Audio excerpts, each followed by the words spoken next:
Okay.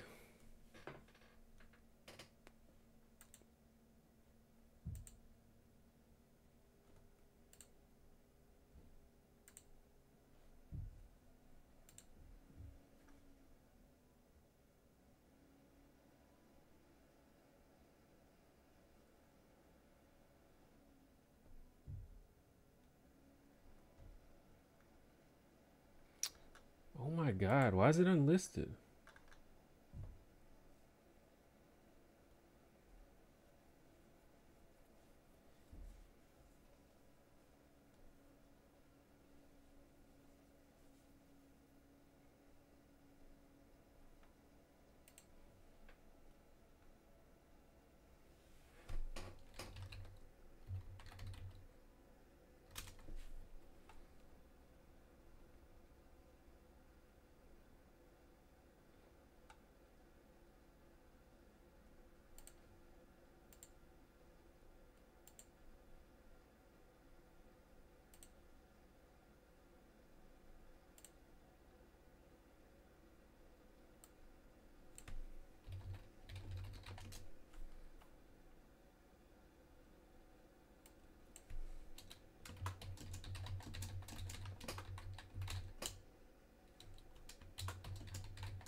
Hello.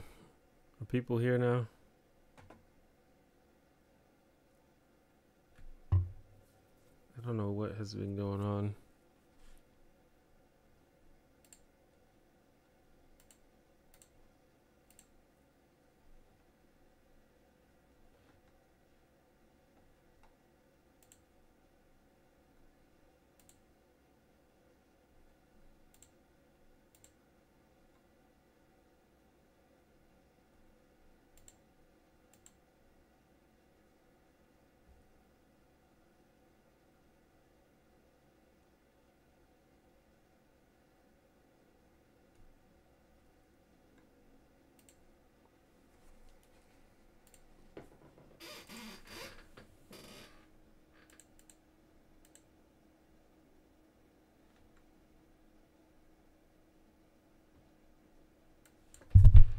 Whoops. What's up, S. Gustafsson?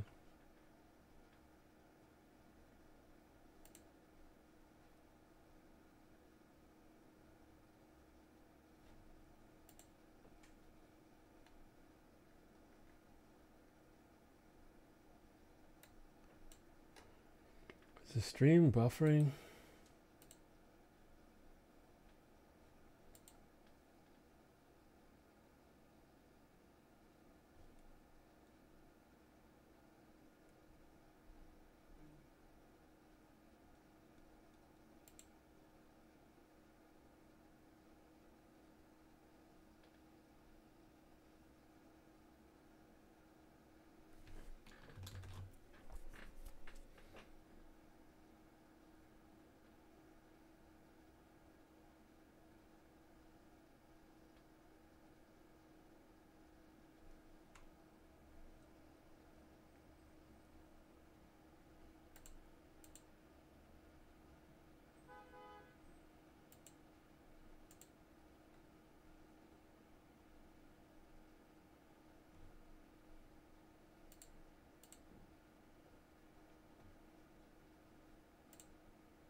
It's telling me that my stream, that YouTube is not receiving enough video to maintain smooth streaming.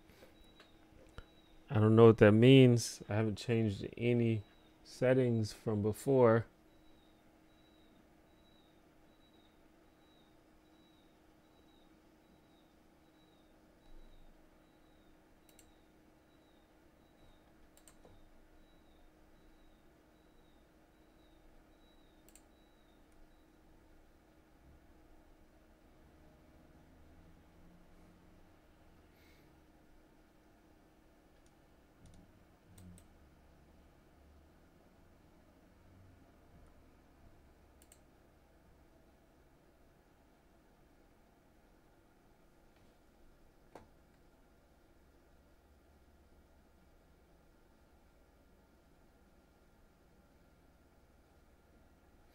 And then also, I don't think that the stream is going out to people.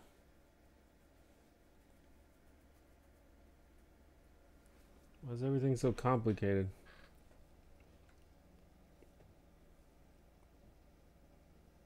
It's working fine on your end. Yeah, I don't know. It seems like when I look at it in a window, it seems like it's working, but it's like this big warning on the screen, which is like, I don't know.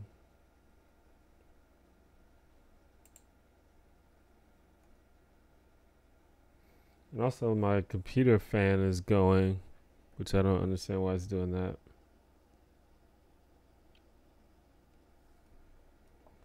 Computers are so dumb. It's like, just like randomly decides to act up sometimes. It's like, what are you doing? Why?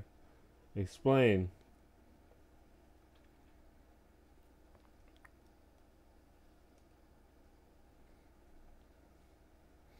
All right, I want to try switching. Let's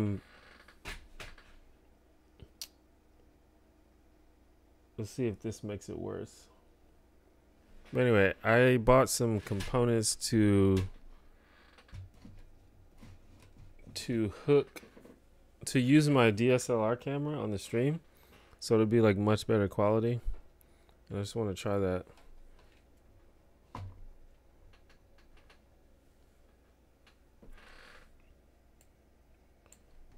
But I think that it requires more resources. So it may just make everything worse, but we'll see what happens. If not, I'll just switch back to the webcam.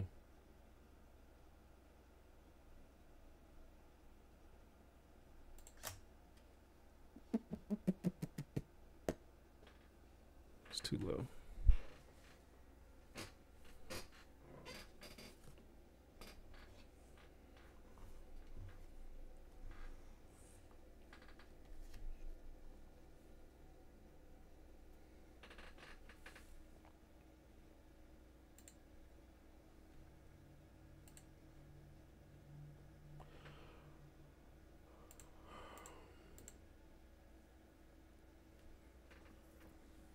So there's that.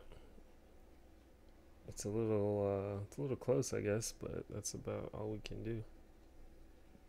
But you see, it's like it looks better. I like that.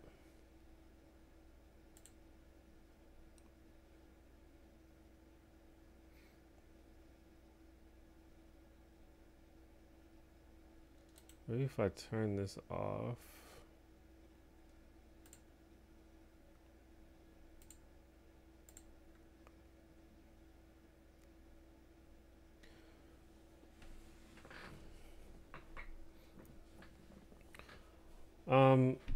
So I think I kind of messed it up earlier. Cause I tried to launch the stream earlier, but I was having some difficulties. But for some reason, the stream was set to unlisted, which I don't know why it was, because I never do unlisted streams. But when you set it to unlisted, it doesn't notify. It doesn't notify your subscribers. So I started streaming and it was like 0 viewers, and I was like, why do I have 0 viewers? But then I noticed that it was unlisted. Um, but the problem is when I restarted the stream, I don't think it went out to the viewers either. Because maybe maybe YouTube doesn't want to spam people, or I don't know. Maybe if you like start streams like right after each other, YouTube thinks that you're like spamming the notifications or something. So I just like turned the stream off for like 20 minutes and just restarted it now. And it looks like there's a few people coming in now. Um, but it seems like it's taking longer than normal for people to come to the stream, and I feel like I just messed something up. Also, is the stream like lagging or stuttering or something, or is it fine? Um, my computer fan is going crazy right now. I don't know why. Anyway, so as I was saying before, I bought some cables and stuff and components so that I could use my DSLR camera on the stream. So it's just a little bit better quality. This is actually the same camera that I use to shoot my videos. The goal is to get a second camera so I can so I don't have to just move them back and forth. I can just keep this one here and use another one in my shooting area. Probably gonna need to get a lens so I can shoot closer, because it's kind of too close.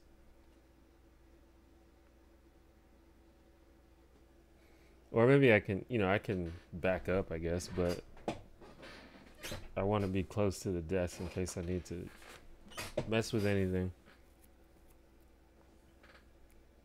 Yeah, see, it says there's only 10 viewers. There's usually more viewers by now. Maybe it's just a slow day, I don't know. Cause that happens sometimes.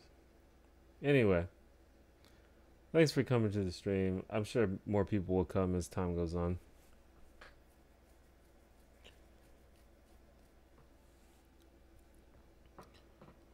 Gustafson says best cheese. Best cheese. Honestly, I'm not that big of a cheese connoisseur. I haven't tried that many cheeses. It's because cheese is surprisingly expensive. So I've not been too adventurous with my cheese purchases. But I mean, I'm just a fan of just some good old sharp cheddar, dude. But like I said, I'm sure there's better cheeses out there. I just never tried them because that shit is expensive.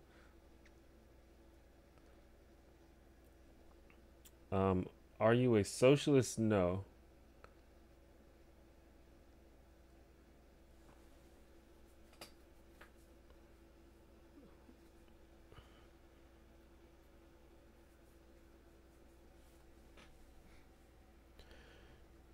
And that's, I don't know, like there's the thing that everyone is talking about these days called left tube, which I guess is supposed to be YouTubers who are leftists.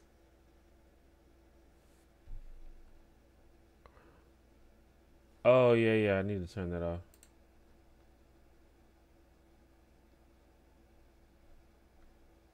It's like the face detection.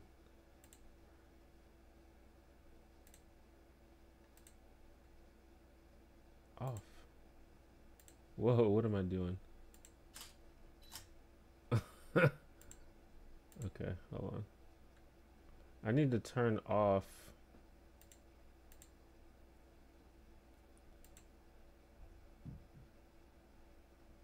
Wait, how do I turn this off?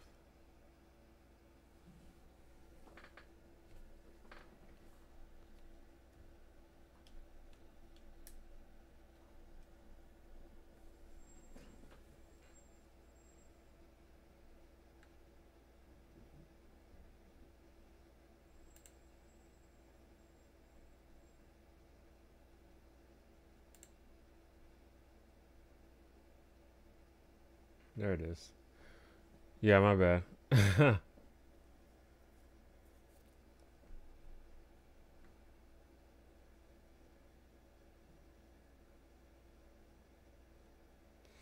Yeah, it's like the program that I use to connect the DSLR camera. It was just sort of picking up the settings from the DSLR. It was basically picking up what was in the viewfinder of the DSLR, which it shouldn't have been doing. Anyway, um, yeah, there's the idea of left tube, and as I, I've been on YouTube for a long time, and I've sort of like seen the rise and fall of a lot of different movements. I've seen like the rise and fall of the new atheists. I've seen like the rise, and I think currently the fall of the anti-SJWs and the rise of the far right on YouTube, which hasn't fallen yet, I don't think. And so it's hard to determine like what is what, what counts, like what even counts as left tube. And I've learned a lot about like economics and politics that I just didn't really know that much about before.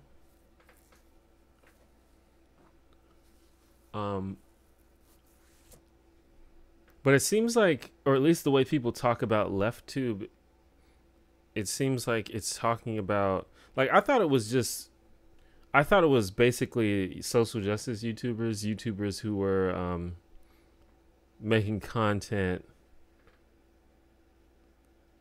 sort of like identity content that was in favor of just social justice reform. But it seems like these days it's more about economic reform, and I know those two things are intertwined. But it seems like what people think of as leftist or left tube or just that sort of thing are basically people who are, if not completely anti-capitalism, people who are critical of capitalism, even to the extent of being actual socialists or communists. And there's the rise of far left YouTube channels, bad mouths other people, and I think it's to be expected. Just considering what came before it, and considering sort of the place that young people are at across the world right now.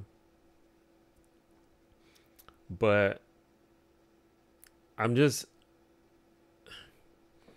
I've sort of talked about this before, but I don't want this to become a thing where there's like gatekeeping going on, and people are like, you must be this tall to be accepted as part of this community. You must be this anti-capitalist. You must be this left. And if you're not left enough, then we don't support you.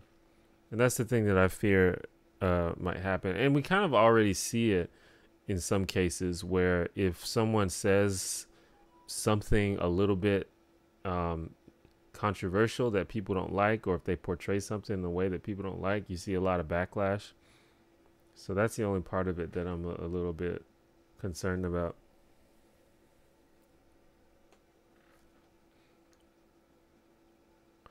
And it's interesting because I think that most people agree that the leaders of left tube right now, I literally heard people refer to them as the Holy Trinity, and that would be ContraPoints, H Bomber Guy, and Sean. But as far as I know, I mean, maybe H Bomber Guy, but most of them aren't that far left, at least from what I can gather. I mean, they're clearly left, and they're all, critical of, if not completely opposed to capitalism. But they're definitely not as far left as it gets, I think that all of them are closer to the reform capitalism side than they are the replace capitalism side. But I could be wrong about that.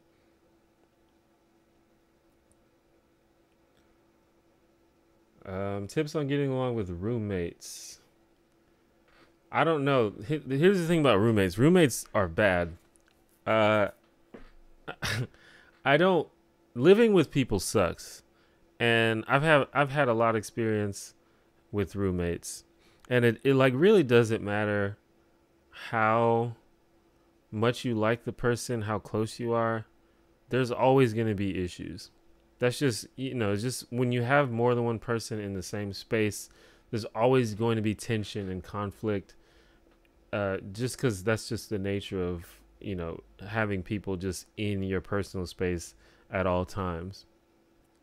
Currently, I live with my brother, and me and my brother are really close, and we are very comfortable around each other. So it's not that bad, but it's still not ideal. You have to sort of sacrifice privacy. Sometimes you have to sacrifice doing things you want to do. Sometimes you have to do things in order to appease the other person.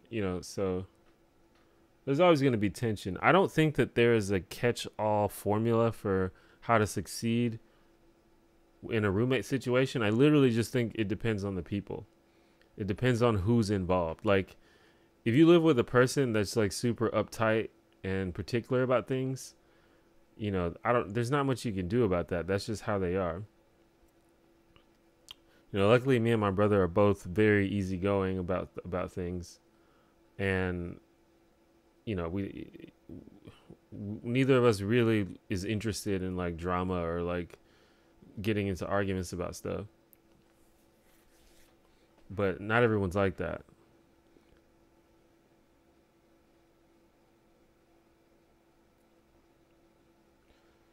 What's your stance on veganism and or the current vegan movement? Well, I don't really pay attention to the current vegan movement. I'm not sure what they're up to. I think veganism is fine.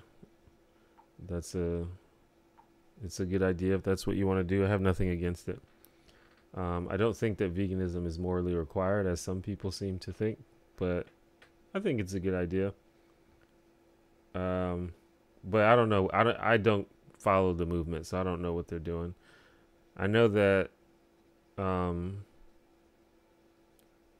some vegans are really, really obnoxious on the internet. But possibly you could say that about any group. Although I feel like it's a little bit disproportionate when it comes to the vegans I've experienced. And I feel like a lot of vegan argumentation is very flawed and emotion based. So it's, a lot of it I don't think is very intellectual, but there is some that I think there are a lot of interesting arguments that vegans make that I think are at least worth thinking about.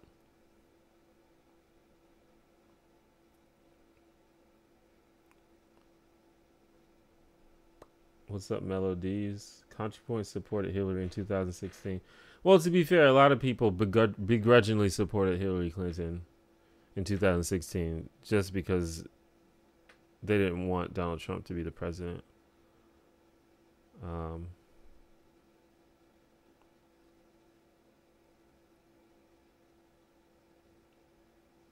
And I think that includes a lot of socialists and leftists. Oh, in the primary. Yeah, that's interesting. I don't know. That would be something that would be worth asking her about. I know that ContraPoints has really evolved her political sort of viewpoints over the past few years. Like, if you think about some of the things she said just even 2-3 years ago, I think that she would update a lot of that stuff now. But I think that one of the main things about Hillary Clinton that I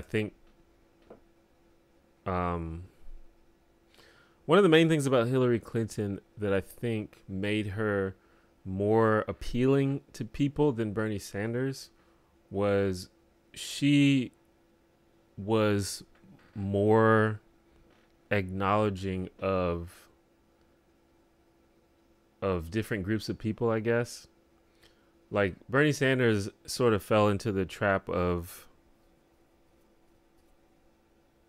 he said, he would say things like, we don't need to focus on identity politics.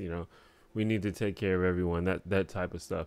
And Hillary Clinton sort of avoided that sort of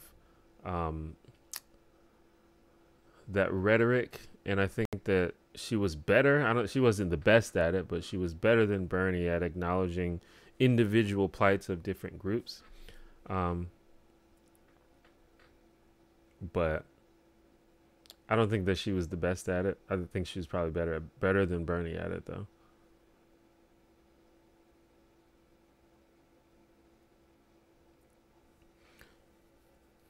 Do you play video games? In that case, do you have a favorite game this year?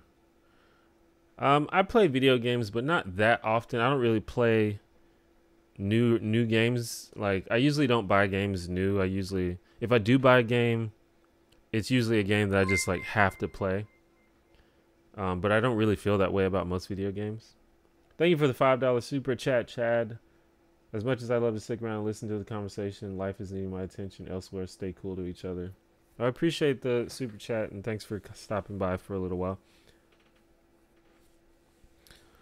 But yeah, I buy very few video games, and I'll check out like free games on my PC. I also don't own a next-gen console yet, so that's another reason why I don't play that many video games. But I was playing a lot of League of Legends, but that game is like really frustrating. I'm taking a break. The last game that I bought was Dragon Ball FighterZ, and I still play that sometimes. Thoughts on 2020 Biden run? Would you vote for Warren in 2020? I mean, I would definitely have to do more research in terms of how their views have evolved and what they actually, what policy they actually support. But I would vote for probably either of those people over any likely Republican candidate, and especially over Donald Trump. But I'd have to do more research.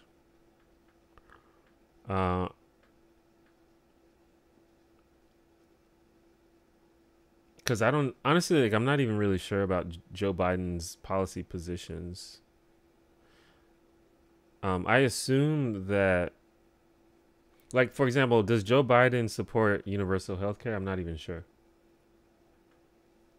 Like, does he actually, like, not does he think is it a good idea? Is that a policy that he would actually try to make happen? Because that was one of the big problems with Hillary Clinton, is like she literally said, she basically said there's no point in trying to get universal health care because it's never going to happen.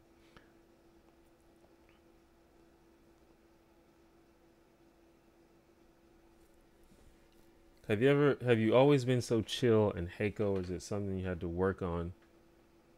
It is definitely something I had to work on. 100% had to work on it. And I guess there's still things that I'm working on, but I think I've gotten very in tune with myself and my values. But no, I mean, when I was like a teenager in early college, I was a little shit. I wasn't that good of a person, to be honest.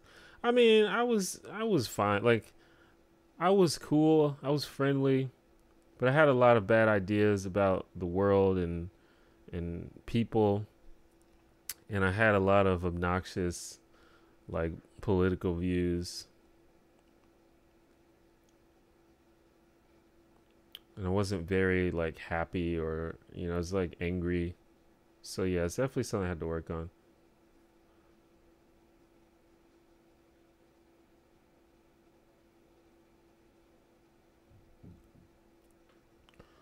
Who'd make a better president, Trump or a random person pulled off the street?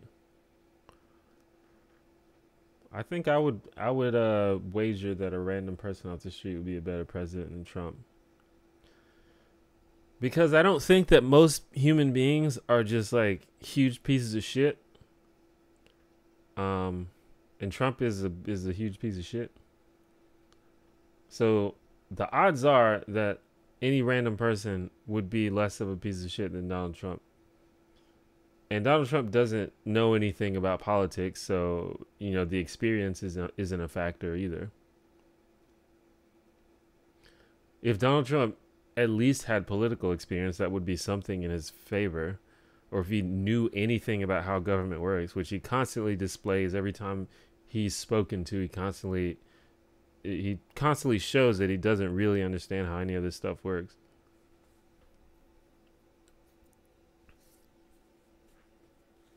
What's Heiko? I think a lot of people are going to be asking that because I got a lot of new subscribers recently, and I don't mention Heiko in my videos as much as I used to. So that might be something that I have to explain a lot in the coming months. Heiko is an acronym that is sort of like the motto of this channel and just my outlook on how to be a good person. It stands for honest, assertive, kind, open-minded. And, you know, one of my mottos is stay Heiko. And I used to say it in all my videos, but I don't really say it anymore. Although I think I'm probably going to put it back in the videos in one way or another.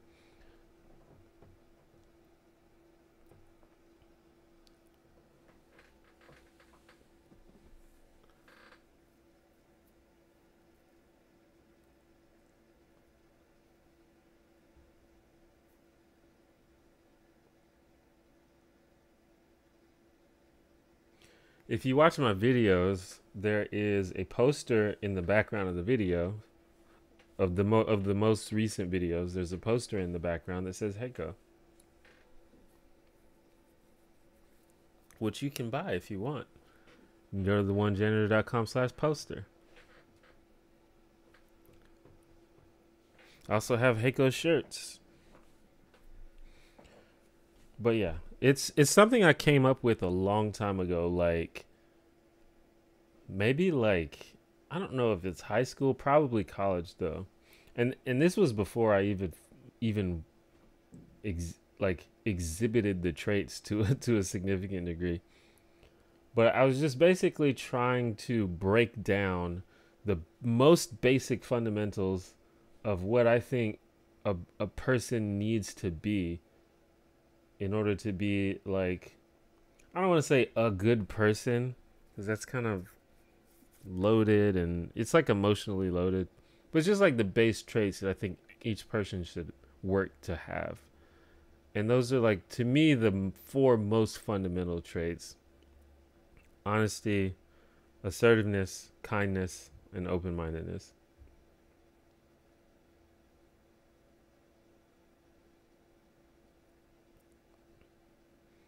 Yeah, a lot of people seem to have trouble with the assertive part,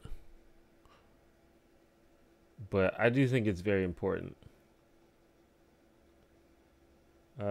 What opinion has changed the most for you in the last 5 to 10 years? Have you done a 360 on something? Have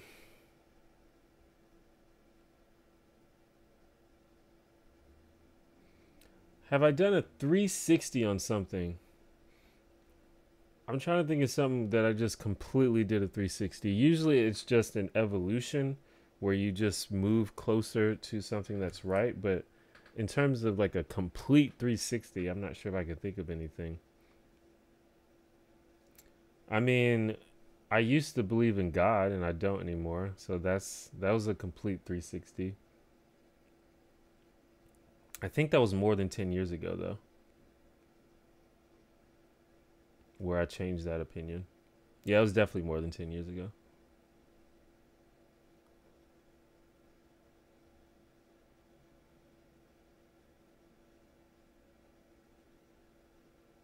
But yeah, usually it's just like my views evolve. Most of the things that I used to believe that I just 100% don't believe anymore, that was like way long time ago, like back before I just knew anything about anything. As I became an adult, I started to like actually value evidence. And so usually if I've determined that something was true, it's usually something that there was evidence for. And if there's not evidence for something, then I probably did not believe it was true. Or if I did believe it was true, I didn't hold that view that strongly and was open to hearing other views. Am I in favor of UBI? I'm in favor of trying anything that eliminates poverty, whether it's UBI or minimum wage changes or, you know, job market reform or healthcare reform. I don't think I think that anyone who's claiming that their chosen method is 100% the best thing to do, I think that they're being disingenuous. But I think that I'm willing to try. Let's try it, you know, and see what happens. It seems like a decent thing to try.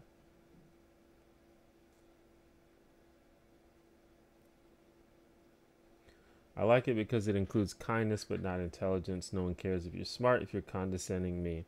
Absolutely. I very consciously left intelligence out. I think intelligence is good and it's something that you should probably look into, but I don't think that is one of the basic things that people need. I know a lot of amazing people who are not, you know, intelligent per se. I know, like, I can name many people who fit that bill. I care way more about you being an honest and compassionate person.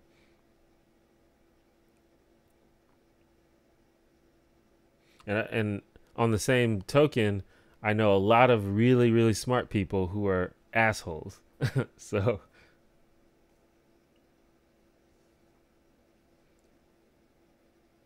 how do you feel about the loss of your faith at that time?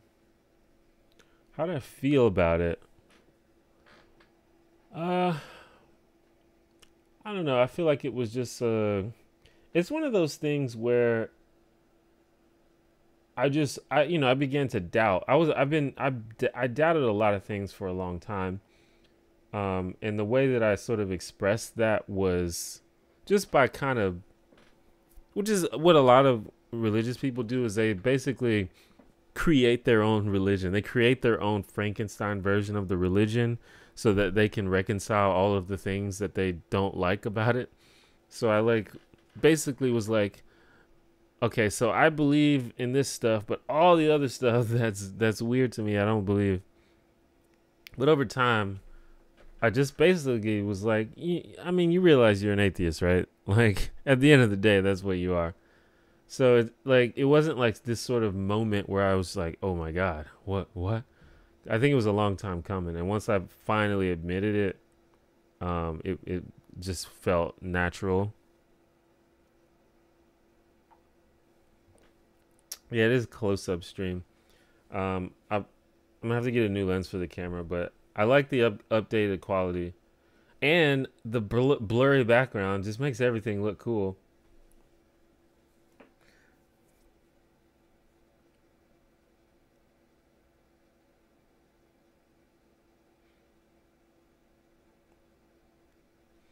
For those that didn't catch the first part of the stream, I got the necessary cords and cables and stuff to use my DSLR camera on the stream instead of the webcam, just for updated quality. Looks legit, but yeah, it's pretty close. Just because of the way everything's situated, I have to put the camera pretty much on my desk right in front of me, and I could like back up like that,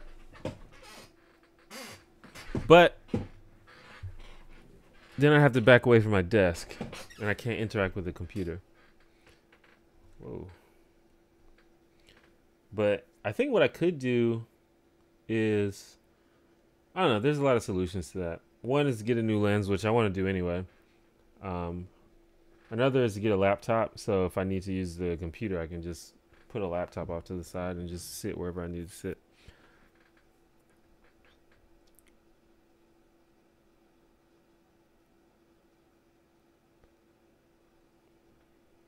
Or I could just rearrange my room and put my desk in a different place.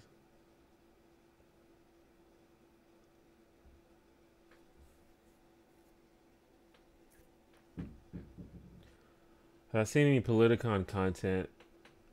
The only thing that I watched in full was the Sam Cedar and Charlie Kirk debate. Most of the stuff I wasn't really that interested in. and I wasn't even really interested in the Sam Cedar Charlie Kirk debate because I think Charlie Kirk is a clown. But I was kind of just interested to see Sam Cedar because I think that he's a really smart guy and I imagine that he would be pretty good at a live debate, and I was correct.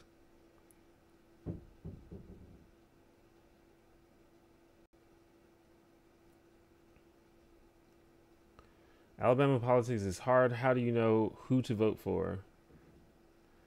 I actually don't know yet.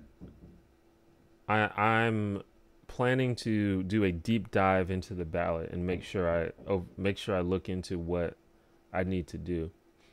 So I'm not sure yet, but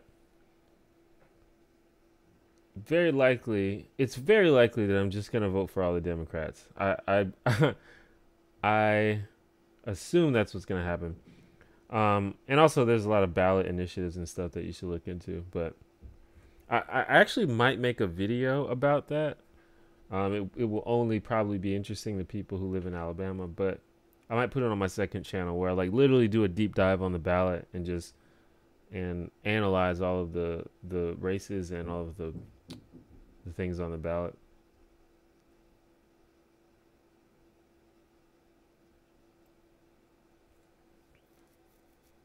Did you ever have hoes when you were younger? What do you mean by hoes? Is it true that it's harder for black people to come out as atheists because the church was such a big ally during the civil rights movement? Is it harder? I don't. Well, I mean, religion is generally pretty important in the black community, especially the black community in the South. So it's probably harder for black people because they will seek strong, or they will receive opposition, pushback from their families for sure. And I mean, I got some pushback, but it's just gotten to a point where we don't really bring it up anymore. So I can imagine that it's harder just because, it's very likely that a black family is going to be religious in America. And religious people are generally not very excited about people saying that they're atheists.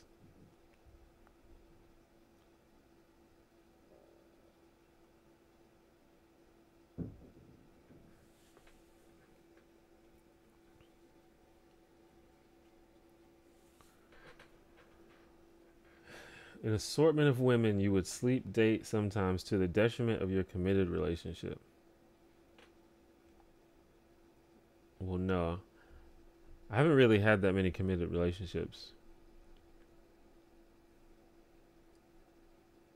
I don't know. I don't really know. I don't really know if I understand the context of the question.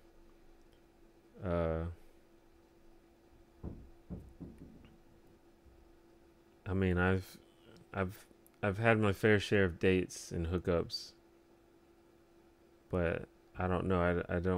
I feel like that's not what you're talking about because I wouldn't use the word hose to describe that. So I'm not exactly sure.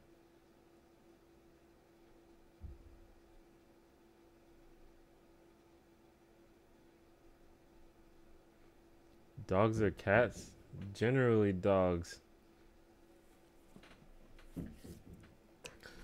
I don't think I've ever met a cat that was... Well, that's not true. I've met a couple of cool cats, but 99% of the cats that I've met have been pretty annoying. And a good percent of dogs I've met have been annoying, but less of them are annoying. In a Mario Kart tournament against all of LeftTube, how do you think you would rank? If it was a tournament, I would... See, I'm the type of person... I would literally look up strategies and tips in advance because I'm very competitive and I don't like to lose.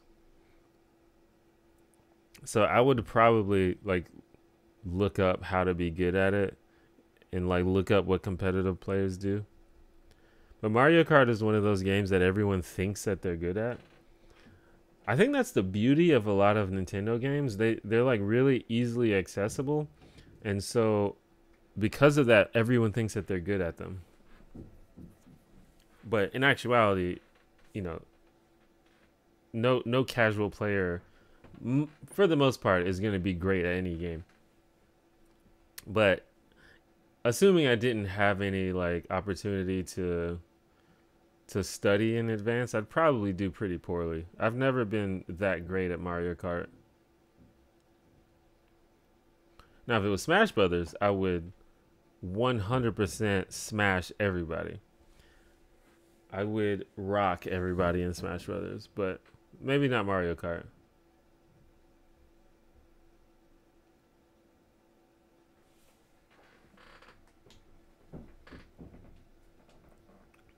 I might have to go to the dentist soon. Got like a little bit of a toothache or something.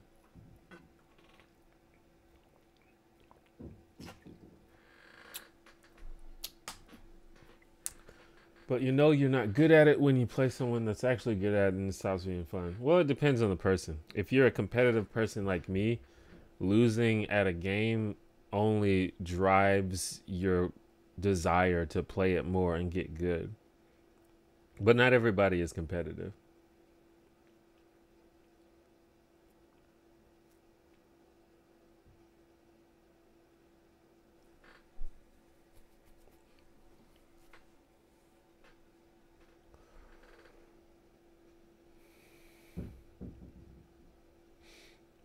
And that's how I got good at Smash Brothers, because Smash Brothers is another one of those games that everyone thinks they're good at. But then I went to a tournament one time and there was some actually good players and they just destroyed me. Like, it didn't even seem real. But that just made me want to learn more, and I got real deep into it.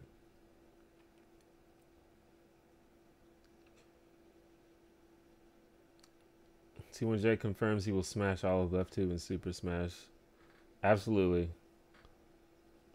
I'd put money on it.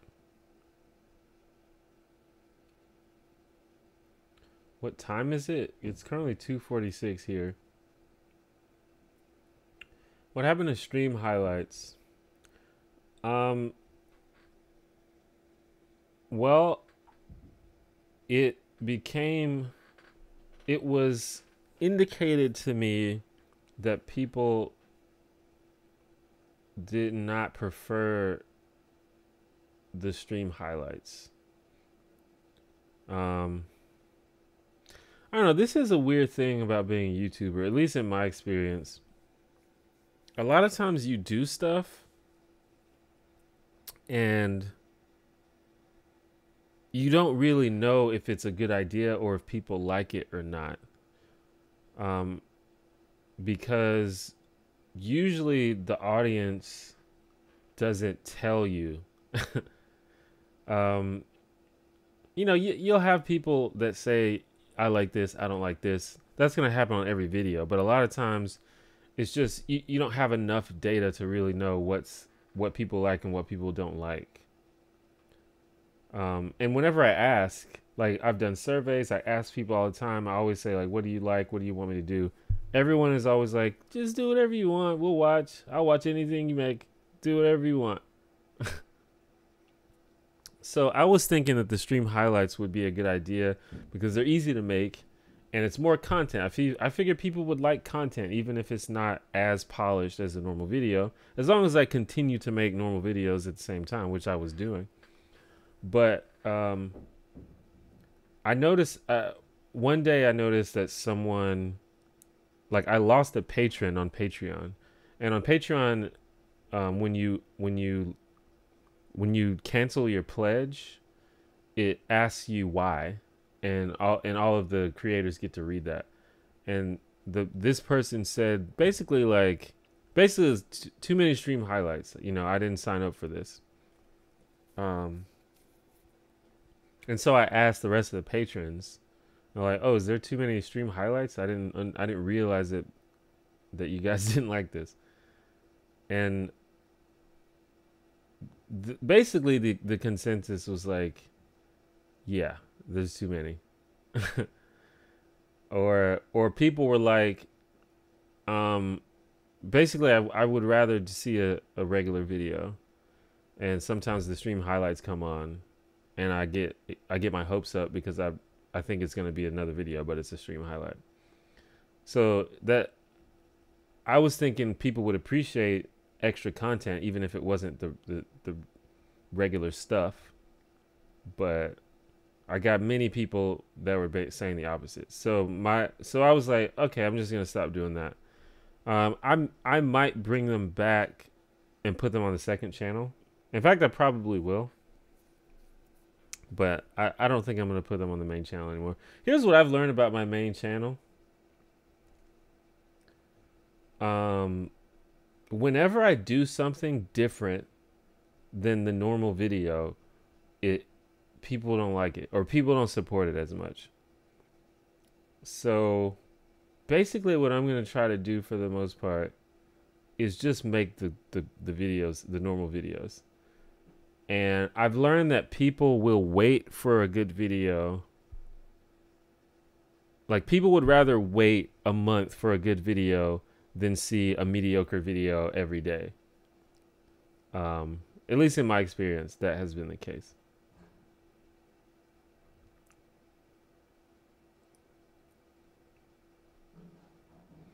And I think that's been the case with the stream highlights. But I think that sometimes there are good moments on the streams that I would like to upload. And so what I think I'm going to do is just upload them on my second channel, and you guys can check them out there.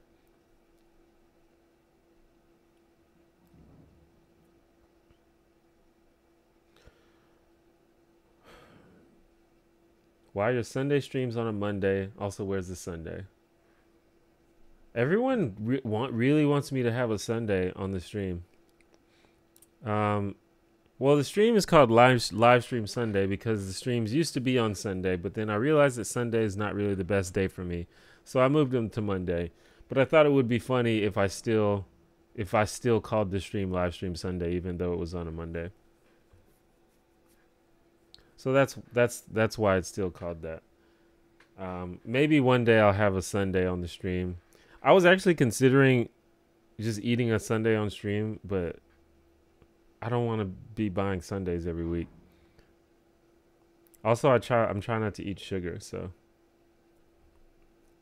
Sundays are good though if they're made well. Who's your Smash main? Mine's Samus and Mr. Game & Watch, I guess. In the most recent Smash Brothers, I played Falco, and Falco's not that great a character in that game, so I think that kind of held me back. But he's just super swag. I love playing Falco.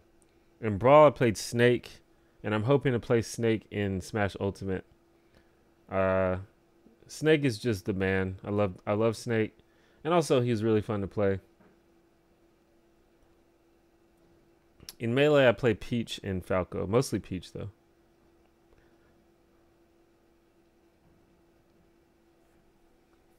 Yeah, I have a second channel. It hasn't been updated in a long time, but it's youtube.com/the2janitor.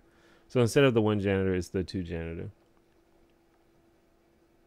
But it hasn't been updated in a while. But my goal is to start putting content on there again. Like, my goal is to get back into a groove where I'm just creating stuff all the time and making videos. I haven't really gotten completely back into the groove because, like, my whole groove got thrown off because my computer stopped working and I had to buy a new one. But I basically had a month or 2 months where I didn't have a computer, so I wasn't making videos, and that kind of really threw off my whole groove. But now I got everything back together. I got like my set. I got everything going. So my goal now is to get back into a routine where I'm making the regular videos and I have that schedule going. But then also I want to make more stuff. I want to make more second channel content. I got, and the second channel is basically just more sort of casual throwaway stuff, outtakes, just random webcam vlogs, things like that, and just other stuff that either don't fit the scope of this channel or are just less polished. And I also want to do gaming content. I want to start streaming on Twitch. I want to do a lot of stuff, but I have to get my mind right so where I just get into that groove where I'm just like working constantly, because I think that would be good for me. I've been historically bad at working. Like, like this is one of the reasons why I decided to become a YouTuber. When I decided, but that's why I pursued this goal of being a YouTuber, because I hate jobs. But as a YouTuber, I've realized if I want to be successful, it is a job. You know, I have to work. So I've been getting into that groove. And the thing about it is when I'm making videos, it doesn't really feel like work. Like sometimes I'll make a video and then when I'm done, I'll look back at it and be like, man, I spent like 24 hours on that video. And it didn't even feel like I was actually working.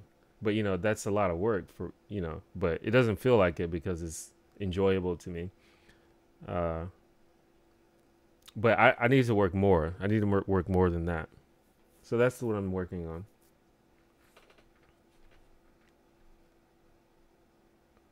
Would I go on Sam Harris's podcast?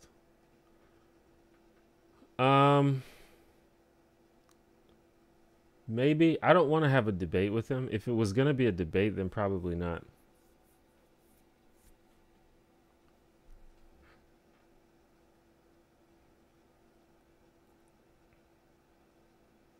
Do you have a favorite YouTuber, one where you always watch new uploads? Right now, the 3 YouTubers where I 100% watch every single video is Vlogbrothers, Captain Disillusion, and ContraPoints. There are other channels that I like a lot, but those are the only 3 that I think I literally watch every single video, like as soon as they're uploaded.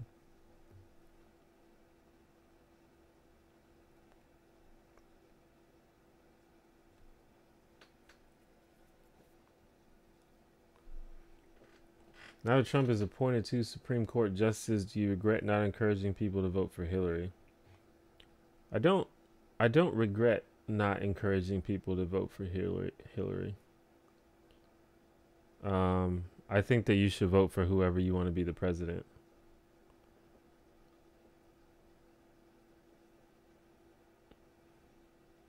As for my own self, I still go back and forth about the efficacy of strategic voting.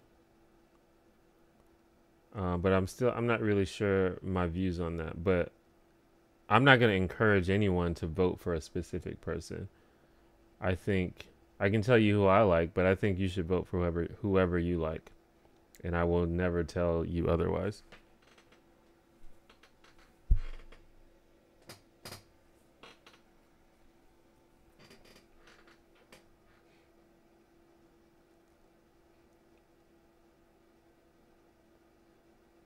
You could just film yourself eating a sundae and use it as a live stream Sunday intro. I've been actually thinking, should I have an intro on my live stream? It would be kind of cool, but in the first 5 minutes of the live stream, no one's watching. So, but I guess I could schedule a live stream so people will be waiting for it to start. So that might be something. Because I've been trying to make the live stream look more and more legit. That's why I've got like the overlay and I'm using like the good camera now. So that's another way just to make it seem more legit.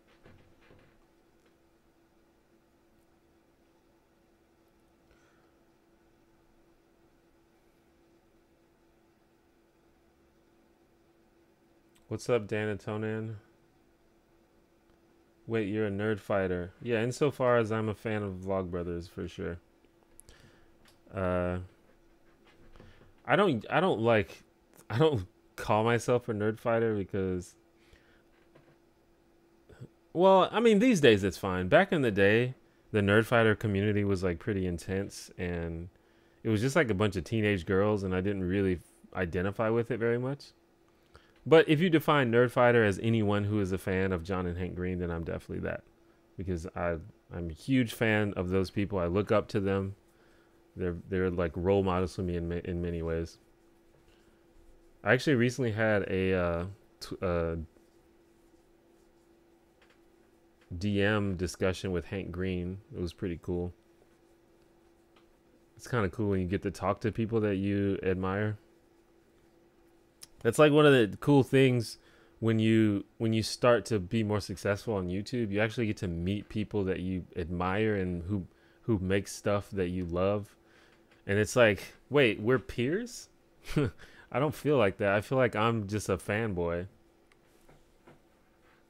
That's like it when that's how it was when I went to VidCon a couple years ago. I got to meet so many people that I just was a huge fan of. And I was like on a panel with fucking Tessa Violet and Charlie Is So Cool. Like, if you guys, those are kind of old school YouTubers, but you may know who they are. And those are people that I just like came up watching. Like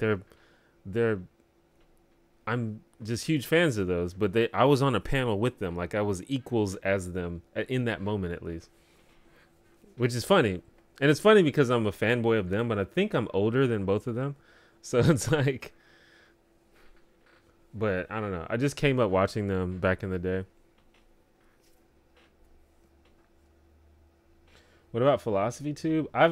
I've become a big fan of Philosophy Tube. I was always aware of him, but I think that he's been just hitting it out of the park lately. So I do like Philosophy Tube a lot, but if I would be lying if I said I watch every single one of his videos, because I definitely don't. But more and more I'm getting into it because I think he's super good.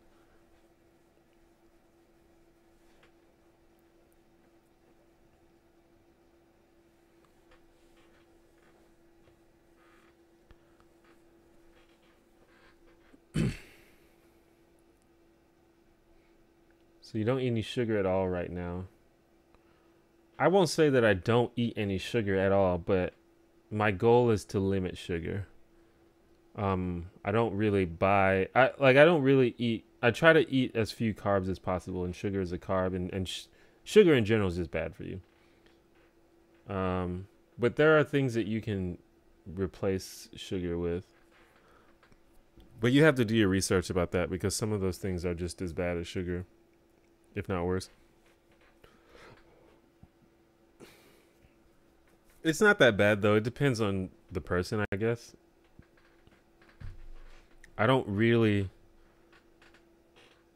desire sugary things that much, and most high carb foods I don't really care that much about.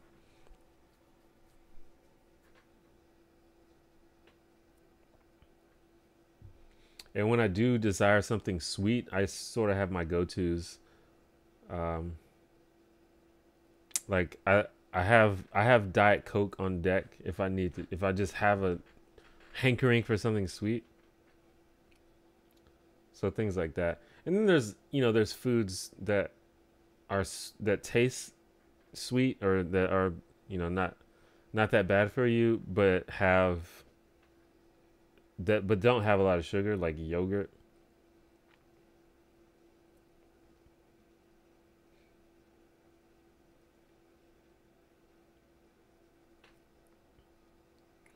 Why no sugar? Well, for one, I have a low carb diet, and sugar's a carb, so it's not allowed. The reason I do low carb is there's a lot of research behind it. There's a lot of studies behind it, and it makes you feel good. It makes me feel good, and helps you control your weight, and it's just kind of a fun challenge. Honestly, it's just fun to try to think of recipes that don't involve carbs. So that's honestly one of the reasons why. I don't think that I'm that thin, but I definitely am thinner than I used to be.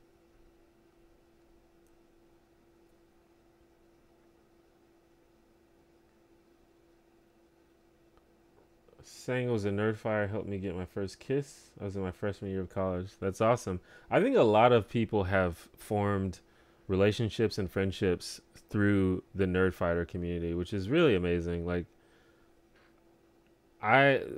if there's anything that Hank and John Green are geniuses at, it is engaging and building a community. I don't think I have seen anyone do it to the same extent that they have. I would love to learn how to do that. I don't know. I think I'm pretty bad at it, actually. Would you consider going to MythCon? If I go to MythCon, it would be as a spectator. I have no desire to debate people on stage. I think that's dumb.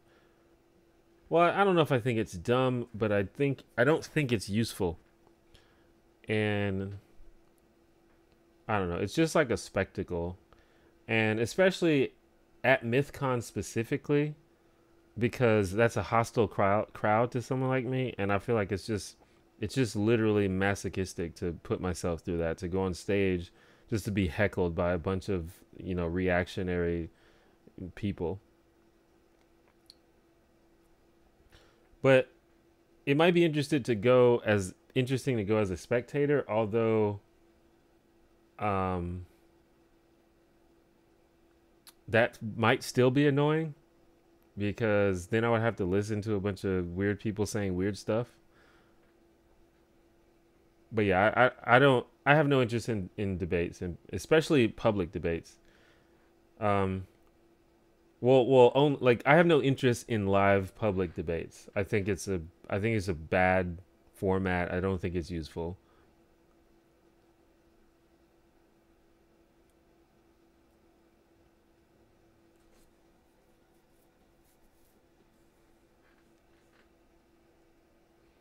What's the most racist thing anyone's ever said to you? I don't know. I get a lot of racist comments on the internet. I don't know what to tell you. In real life, I generally don't get a lot of direct racism to me. I've heard a lot of things like secondhand that other people have told me that people have said. And it's just the basic stuff like the N-word, stereotypes about black people. I don't know what to tell you.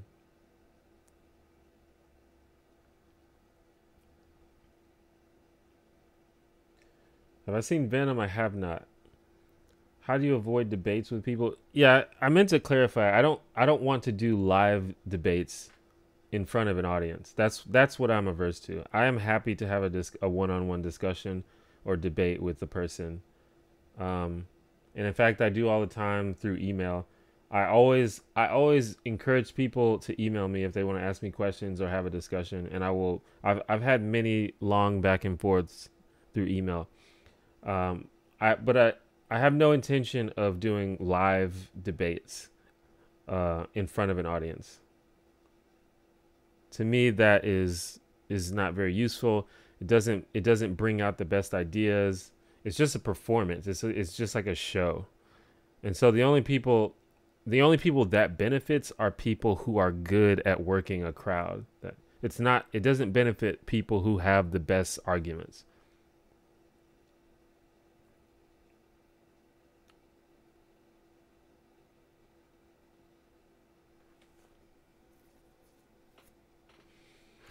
Now, if even on one-on-one situations, if a person is just being a dick and they're being obviously coming in bad faith and not trying to have a civil discussion, I have no interest in that either. And I've gotten to a point where I just have nothing to prove. I will just completely terminate the conversation and just move on with my life. If not that, I probably will just dismiss the person and stop addressing their arguments. But I've tried to lean towards ignoring people. What I used to do is, if someone was beginning to just be a dick, then I would just be a dick back to them.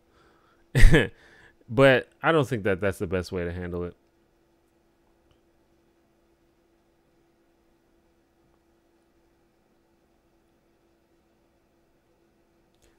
Will racism ever end?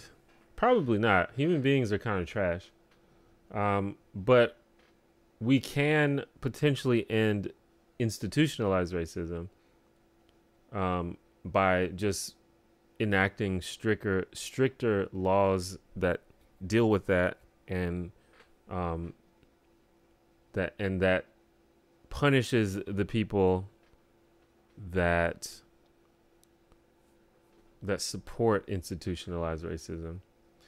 But we probably won't completely obliterate institutionalized racism either, because as long as people, as long as people have power, some of those people are going to be racist, whether subconsciously or consciously.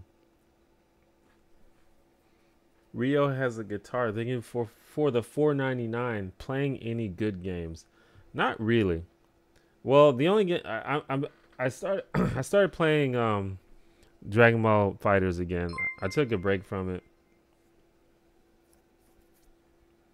but I'm back in it into it. I was playing League of Legends, but I don't know if that counts as a good game. But I took a break from League of Legends. I don't know. I've been thinking about like what game I should play next. I think I'm gonna go and play some of the old good games that I haven't that I missed out on. Like I really want to play Nier Automata, or however you pronounce that, because everyone says it's an amazing game. I kind of wrote it off because I was like, okay, this just looks like like a regular just action game, just fighting people.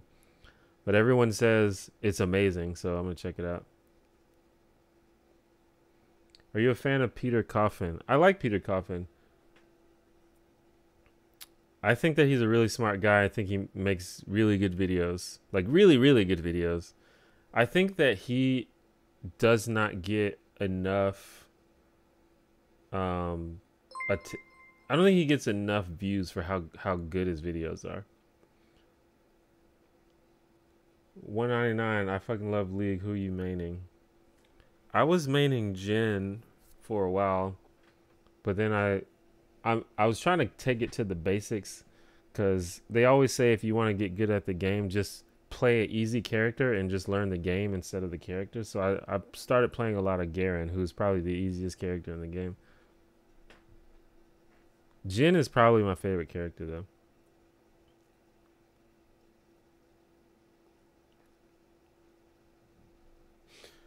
But yeah, Peter Coffin is good. I think that Peter Coffin is like far to the left of me. Like Peter Coffin, that's left tube right there. A lot of people talk about ContraPoints and Sean. You want real left tube? That's Peter Coffin is left tube. But a lot of the things he says, I don't necessarily agree with. But I think that he makes interesting points, and they're worth listening to.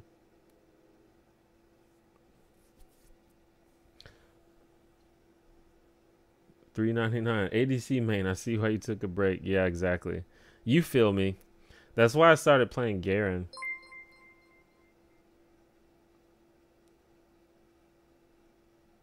But we'll see. I grinded for a lot and I didn't really get anywhere, so I'm gonna try again next season. And I'm not gonna play ADC. Probably gonna try top or jungle.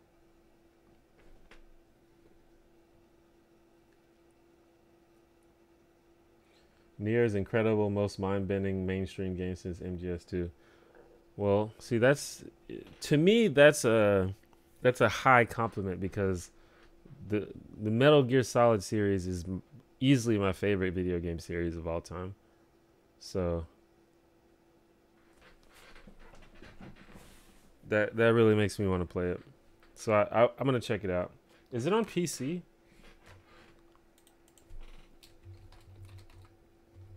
Or is it only on PlayStation?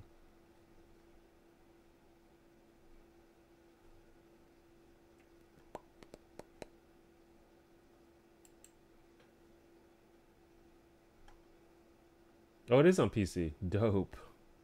I might just buy it on PC then. I also want to play Tekken. I don't know. I've been really wanting to play Tekken. That's an old game at this point, but I've been watching like the tournaments and stuff. That shit looks fun.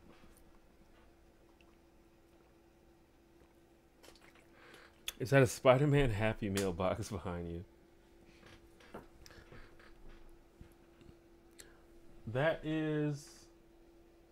I don't even know how you would describe what that is.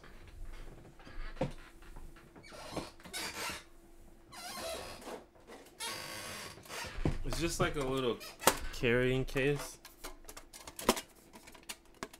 I got this inside of a loot crate.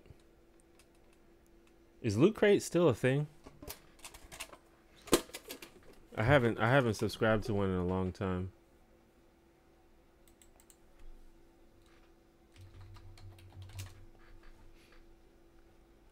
But yeah, I got this little Spider-Man box inside of a loot crate, and it came with a bunch of stuff in it. Right now, I just use it to store things. Like, I have some playing cards in here and like lighters, and for some reason, I have old PlayStation 2 memory cards,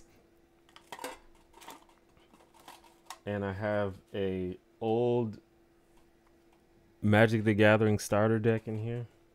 There's kind of random stuff in here.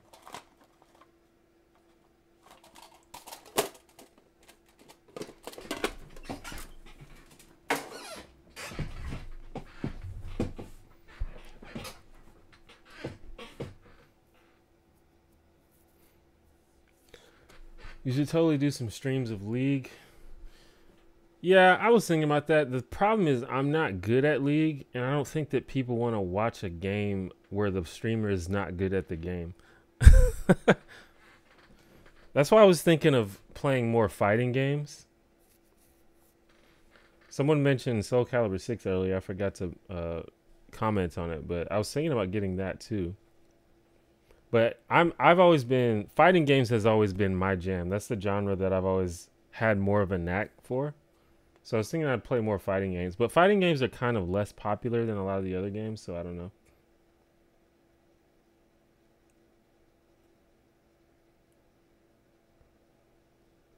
No one who plays League is good. I mean, I technically agree, but there's a level of competency that I think you should have before you're like displaying your games for an audience. But it might be something to do just to play like games with the audience or something. That was one of the reasons why I wanted to try to get good at the game, just so I could stream it and actually like have people want to watch. But I never got good at the game. I don't know. The game's hard. I don't know. I don't understand how to play it. It's pretty frustrating. Like when I play fighting games, when you play a fighting game, you can kind of tell what you need to do in order to get better. But in League, it's really hard to tell.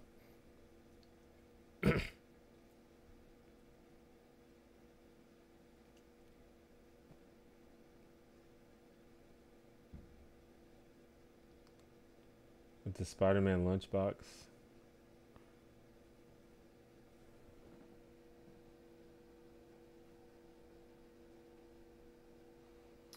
I don't know. I got it in a loot crate. It came with like some stickers and some other stuff. I think like some dice and some other stuff.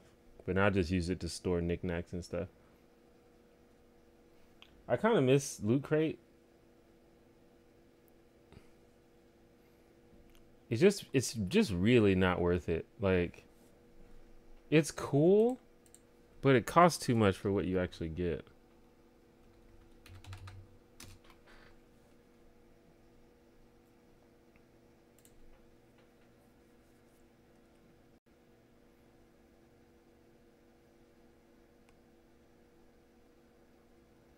How much is it? Is it any cheaper than it used to be?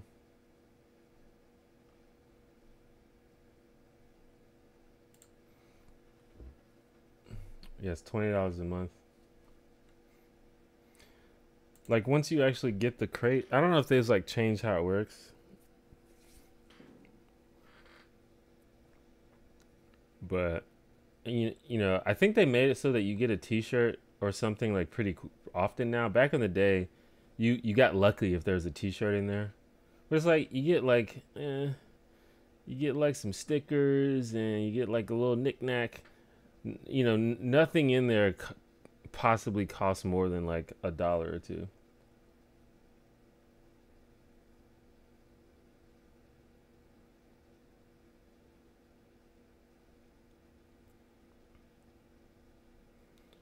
Should the police not carry guns?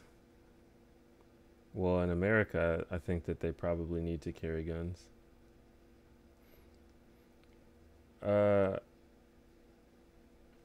I dislike the IDW, but Eric Weinstein is super interesting and has some good opinions. Do you have someone you agree with in that right wing group? Well, I don't, I'm not altogether familiar with every single person that's supposed to be a part of that group, so I don't know. I'm not even that familiar with Eric Weinstein's positions. I just know that they all sort of have this vague anti-left narrative that they've been spreading, which I don't like. I don't really agree with. But I can't think of any of the ones that I do know. I definitely don't really agree with them that much. The closest is probably Sam Harris, and I did a whole video about Sam Harris and my thoughts about him. So I definitely don't 100% agree with Sam Harris, but I think that Sam Harris uh, often says things that I think are interesting.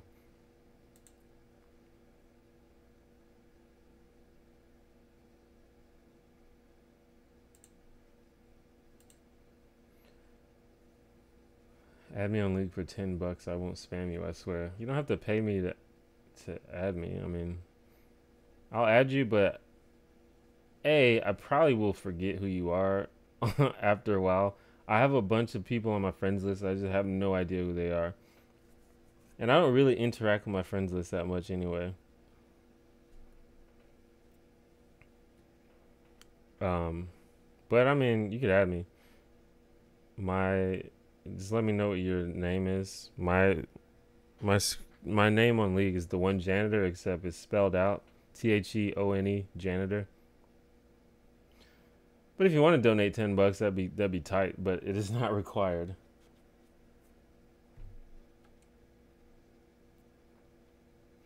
I wanted to know your thoughts on the right to know act that was recently passed in New York. I don't exactly know what all of that entails. Isn't it something like? Wait, let me see. They have to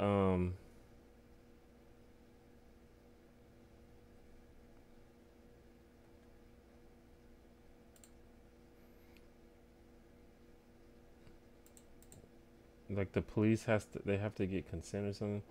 Police officers in New York City must provide more information to members of the public they interact with and get consent for many searches.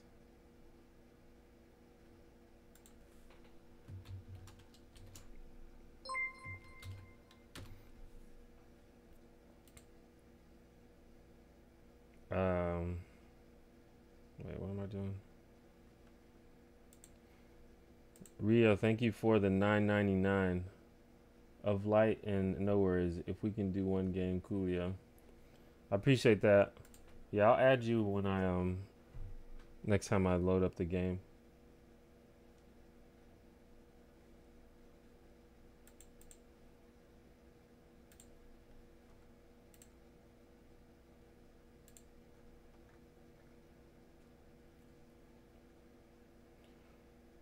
Officers must hand out business cards that they stop on the street.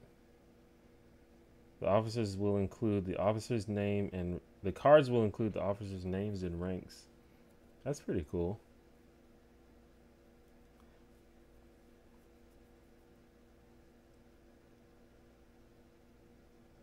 It's like the exact opposite of stop and frisk.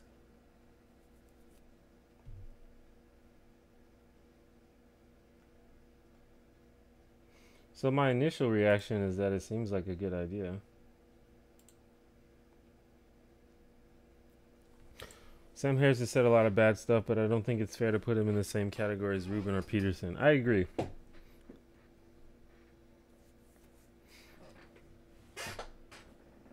I think that Sam Harris believes what he says, first of all, which I don't think is true of Dave Rubin. And Jordan Peterson, I'm not sure. He probably believes what he says, but I think that Jordan Peterson is very clearly playing up to his audience. Like, I feel like he is very conscious of what he's doing, and he says things very strategically in a way that his audience will just eat up. I don't think that Sam Harris does that.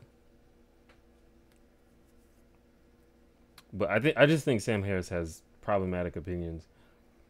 But he also has some opinions that I agree with.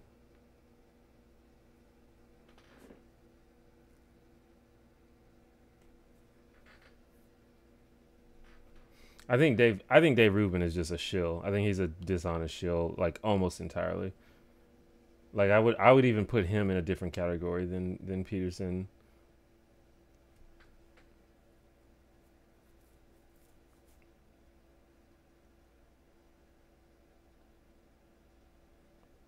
Um, any good movies to recommend? Favorite director? I think it's pretty like corny, but my favorite director is Quentin Tarantino. I also like Edgar Wright. Those are probably my two favorites. Any good movie? I don't see that many movies these days, although I'm trying to change that. Um,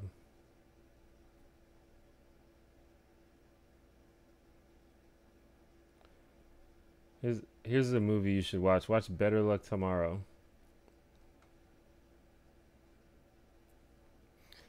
If you're looking for a newer movie, I don't know. I probably haven't seen it. The only recent movies that I've seen are superhero movies, and I'm behind on those as well.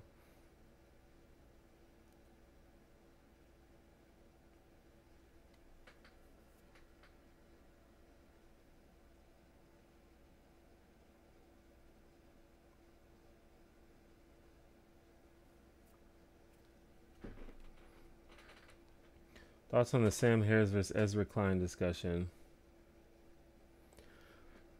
I feel like it just kind of really showed just how hard headed Sam Harris is. Like, I don't know, man. He just like refuses to concede on any point, and he just like I said in my video about him, I think that he has lost the ability to conceive of the possibility of him being wrong. And I'm not, a lot of it was just sort of like Ezra Klein is just like, hey, I think that you've got some flaws in the way that you think and the way that you speak. So, which is kind of a subjective view. And, you know, if that's how he feels, that's how he feels. I don't know if there's much more you can say about that. But the way that Sam Harris reacts to it is just really obnoxious to me.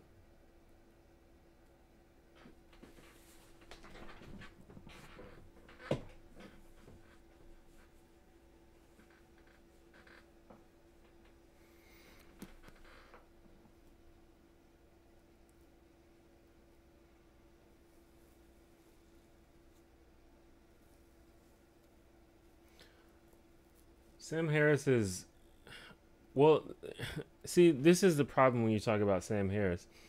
The way that he talks about things, he talks about things in a vague and theoretical, hypothetical way. So where if you accuse him of saying that he has a view or that he has espoused a view, he can always deny it because he was saying, no, I was just being hypothetical, or no, I was just playing devil's advocate, or no, I was just saying this for the sake of conversation, things like that. Um, and I don't know, and this is you have to be careful when you talk about things like race realism because that's just a very general term that can apply to different things. Even if you say like race and IQ, and race and IQ is just one part of race realism, but this is something that I realize. People say race and IQ as if that alone means something, but it doesn't really mean anything because that can apply to a lot of different things. You have to be specific about what you're talking about. Because this happened to me because after I made my Sam Harris video and I talked about race and IQ before, a lot of people sent me like messages. They were like, why are you denying the science about race and IQ? And I'm like, what the fuck do you mean? What is race and IQ? What are you referring to? What are you specifically referring to?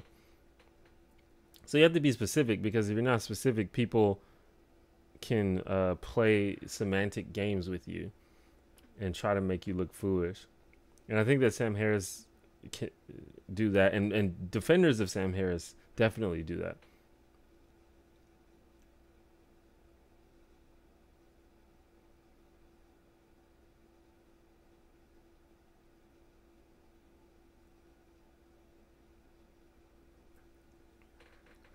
But in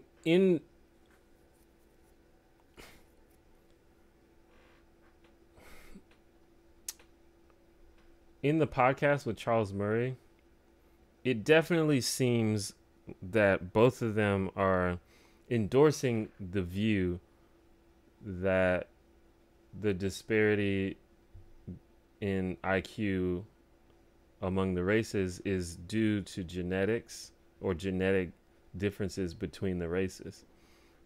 But I guarantee you that Sam Harris would deny that that is his position, because that's what he does. Um, but the thing is, he spent a whole podcast basically cozying up to the view.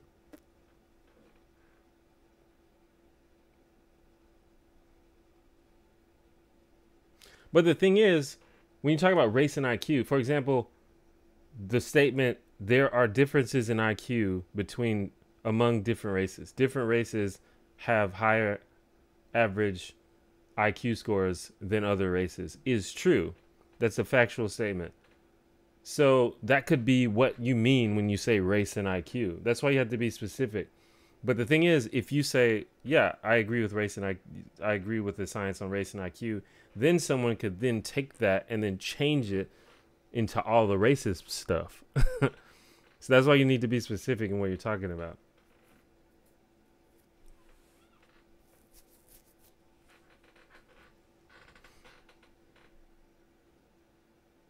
That's how these people talk. They use word games. They use semantic games. That is a prime strategy of not only the right but just reactionary people in general. The right wing does it. The alt right does it. The classical liberals do it. Anti SJWs do it. It's just these semantic games and word games that people use. It's just a common thing. You just have to be careful the way you talk about stuff.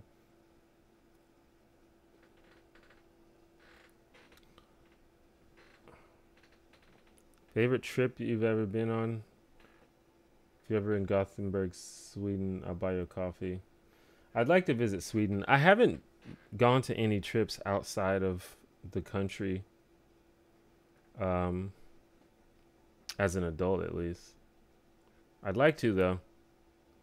My favorite place to visit has always been New Orleans. That's probably my favorite city.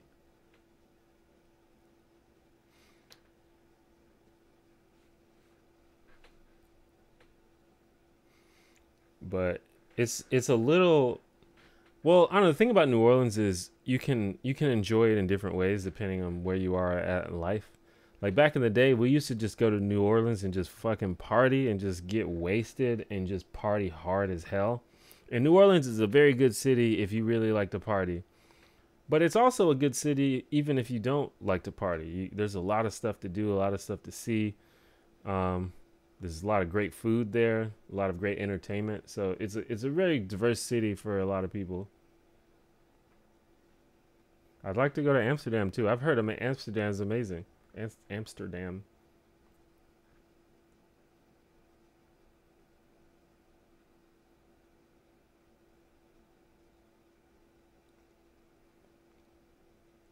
I feel even conceding their paradigm around IQ testing without pointing out the issues with the test itself never works out in the progressive favor. Well, I mean, yeah, you have to be very specific and you have to contextualize everything that you're saying. But you also have to acknowledge what's true.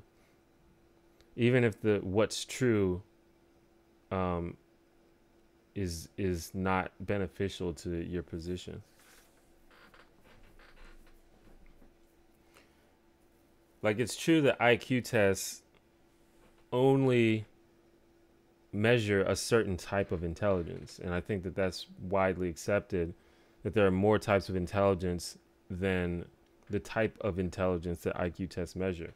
But that doesn't mean that IQ tests are useless. In fact, IQ tests are generally predictors of certain things, like people with high IQs make more money, things like that. On average, people with high IQs have more job success, people with high IQs, et cetera, et cetera. These are things that have been studied. there's correlation, not causation, obviously, but it's statistically significant, and you have to acknowledge those things, but you also have to contextualize everything and make sure that you are not conceding things that aren't true, because what people then say is, why is this? This is because X. And that's the part that's not proven.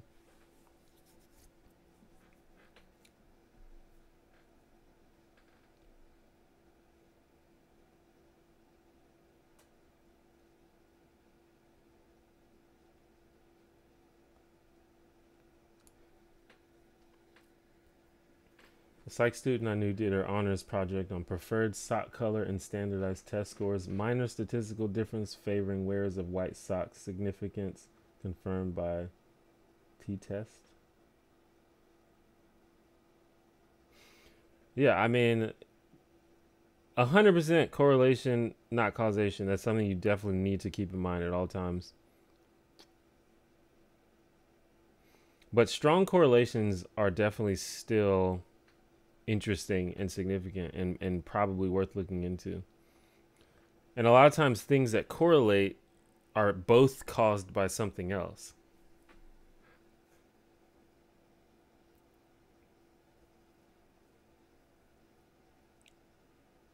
Sounds like I need to go to New Orleans. I mean, I think you should go. It's a great city.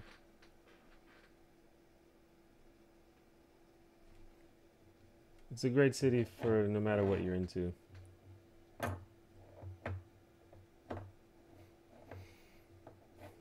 If you like partying though, it is probably the greatest city.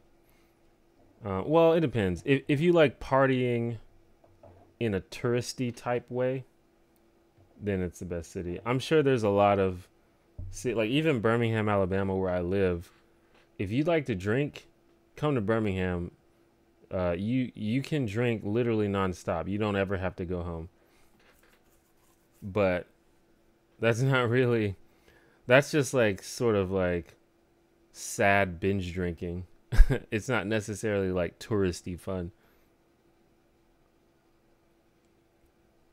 I'd like to take a tour of Europe. I'd like to go everywhere, really. I want to go to Germany.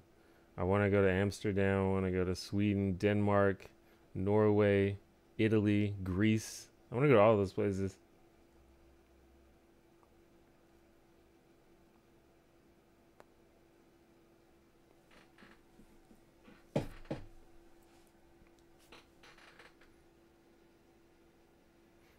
Y'all are making me hungry though with these curry sausage. That sounds really good.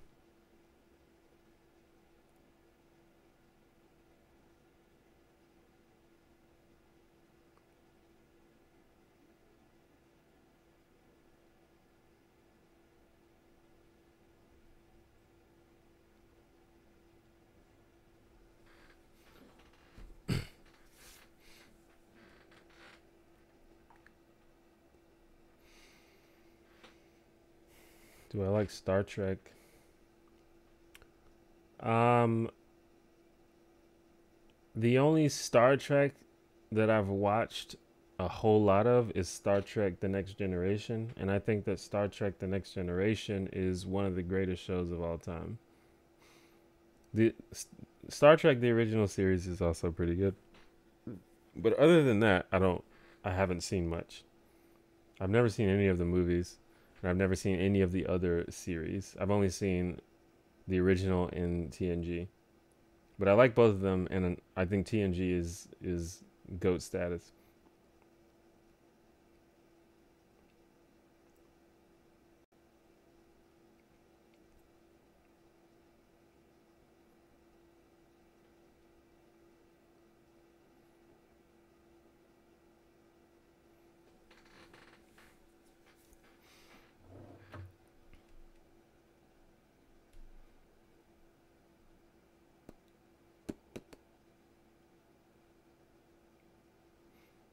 Oh yeah, for Halloween, are y'all doing anything for Halloween?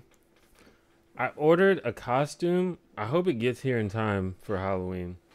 I ordered a Totoro costume. It's like, well, it's just like a onesie. It's like a Totoro onesie, and I'm gonna get an umbrella. it's gonna be cool.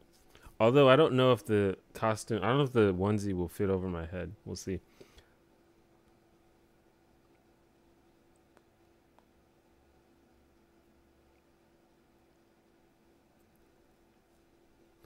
But usually for Halloween, I just kind of hit the town and just like kind of bar hop and hang out and stuff.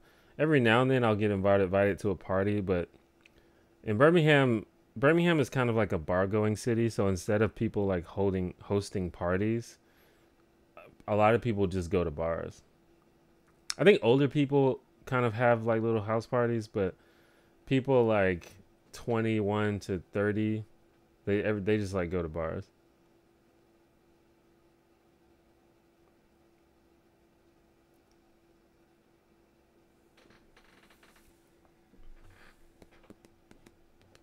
How's the rebranding going?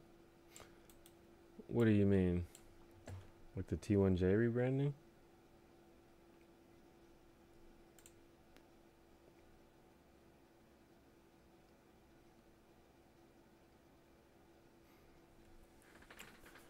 I'll definitely take a picture of my outfit if I can. I mean the rebranding was pretty seamless. I feel like most people didn't even notice.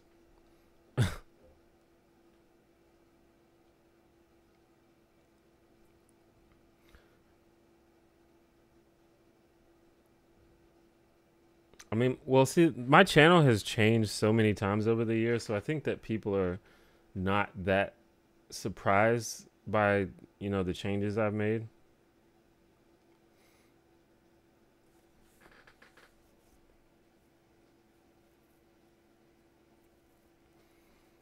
And people have been were already calling me T1J even before I changed the name, so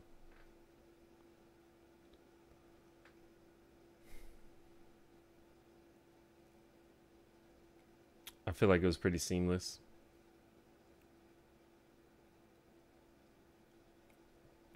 Do you think it's okay to consume media created by awful people?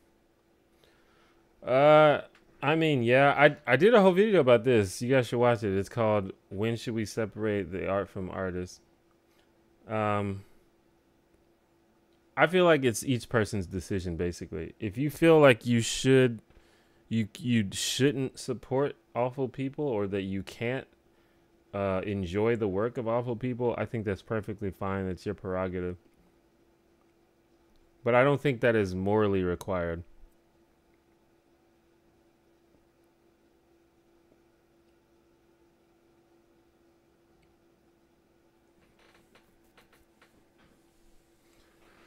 Because I don't think that, I don't know, it seems weird to me for a criteria of you enjoying someone's work is that they be an awesome person.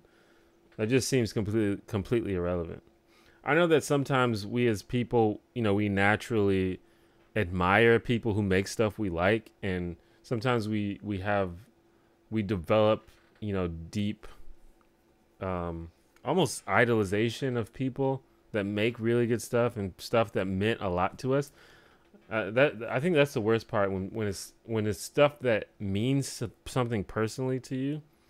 That can be really rough if you find out that the person who made it is like not a great person, or just maybe just a complete shitty person.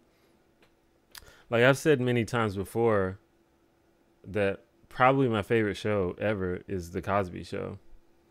And sometimes it's a little hard to watch just knowing about Bill Cosby and just watching him on the show. But the show's still amazing. Like it doesn't diminish the fact that the show's amazing and it's hilarious. That show is so funny, dude. Like that show has me dying every episode. That's like the funniest show I've ever seen. And it's still funny when I watch it now. And I feel like I shouldn't have to keep myself from enjoying something that exists that is good just because, one of the many people who made it, granted the main person, but still, turned out to be shitty. But that's just how I feel. I think you get to decide for yourself.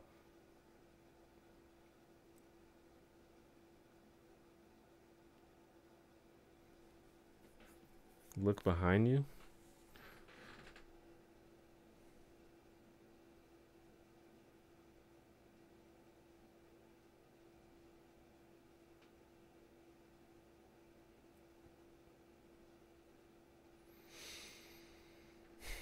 Some music to recommend. I am not probably the worst person to ask about music. I don't keep up with music at all. Trying to think of the last song that came out that I even liked. I mean, I just don't keep up. Like, if I hear a song and I like it, then I'm into it. But I don't go out of my way to really keep up with music. I really like Cardi B a lot. You should listen to that.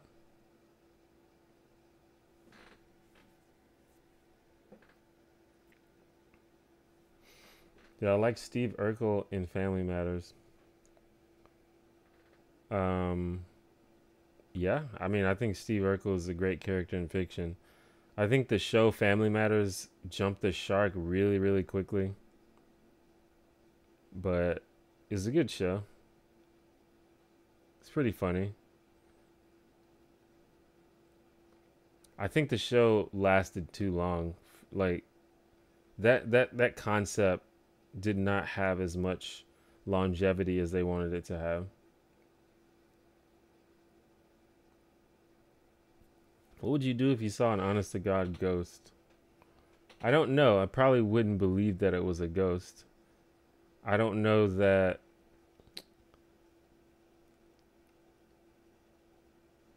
I don't know. I don't know what I would do though. In real life, I probably wouldn't think it was a ghost though. I would think there was some more reasonable explanation for it. But I assume that your hypothetical includes the fact that I know it's a ghost. In that case, I have no idea. I'd probably just be scared and run away. Is Marx worth reading? Sure.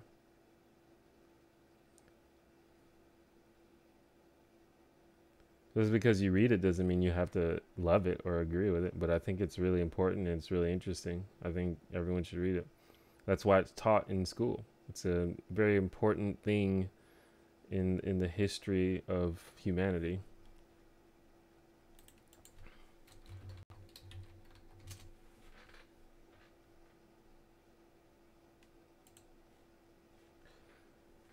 You think a degree of hypocrisy is unavoidable in day-to-day life?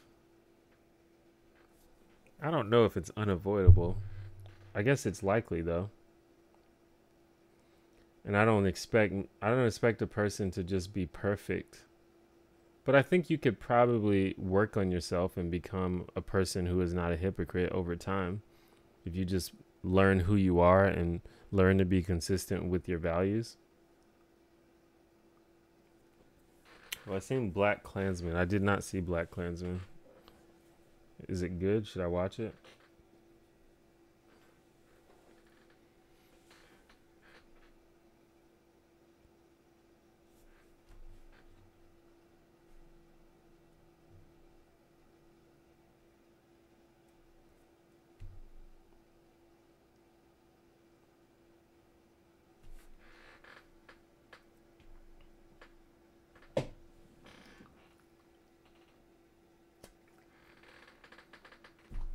Do you enjoy reading fiction?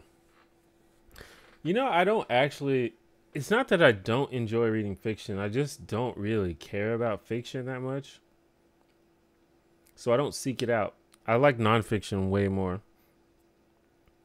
Um, I don't even remember what the last fiction. Well, the last fiction book I read was Harry Potter and the Prisoner of Azkaban, which I'm not finished with.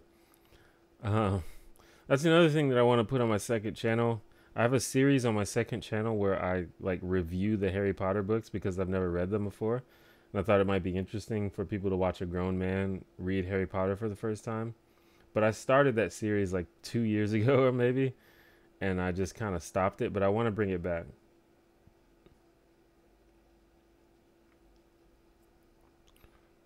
Go on Chapo. I don't know. Maybe. I feel like they would just make fun of me for being a liberal.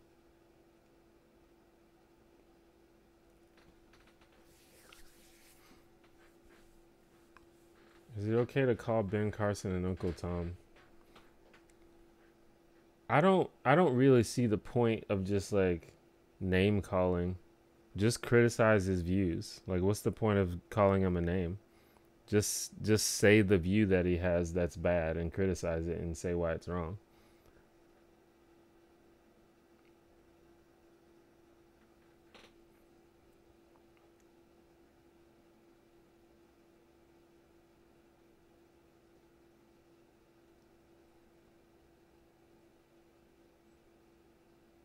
Black Klansman was horrible. Interesting.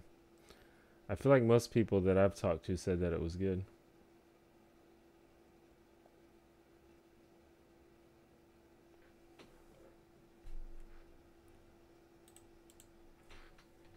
It is kind of a weird premise, I guess.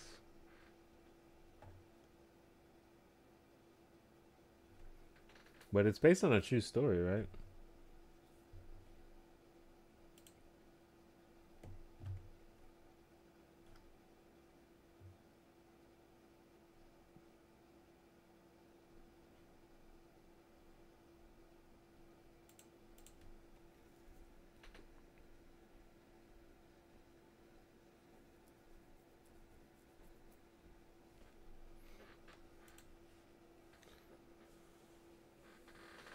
Am I a social democrat?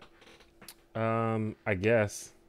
I really dislike labels because I think that everybody has a different.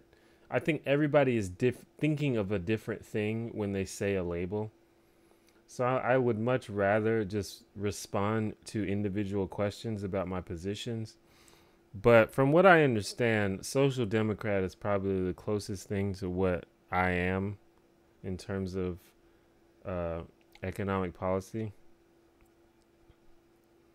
So I don't push back on the label as much these days because if I guess if it helps people understand, then it does. But I'd much rather just people ask.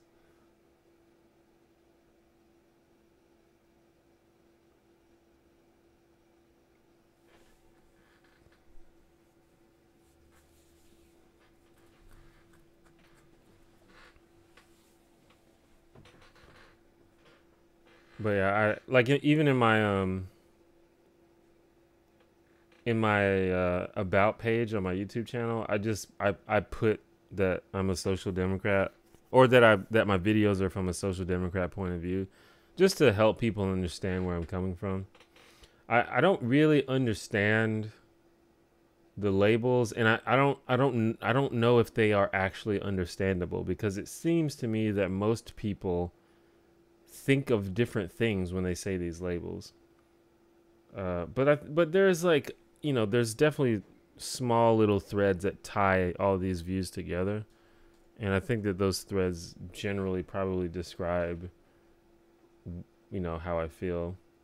But I'm guessing that if you got down to the nitty gritty, everyone who is supposedly a social democrat doesn't 100% agree on everything, and you can probably say that for any label. Is that gray hair in your beard? Yes, it is. I have some in my hair also. Not quite salt and pepper yet, but I'm on my way there. One of my friends who's like the same age as me, he has, he also has dreads and he has a beard, but his is just speckled with a whole lot of gray. So luckily I didn't get the gray yet.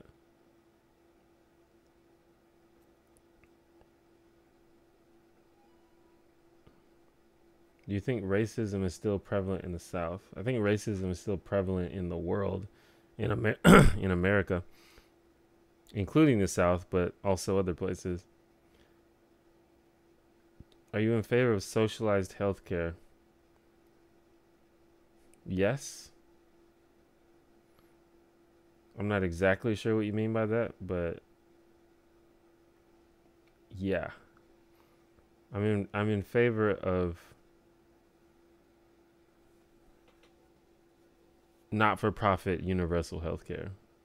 However it gets done. What's with all these CRTV ads on YouTube? The conservatives are spending a lot of money advertising on every channel. You haven't seen one on my channel, have you? Because I disabled political ads on my channel because I was tired of seeing the PragerU ads. So I just said, fuck it. No politics at all.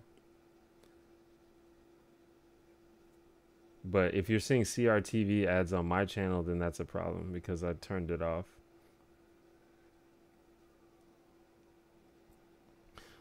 Although I wonder if it would be sort of like a cosmic justice for me to get paid from conservative ads and then, use that money to spread an anti-conservative message. But I think I would rather just people that come to my channel not see that shit.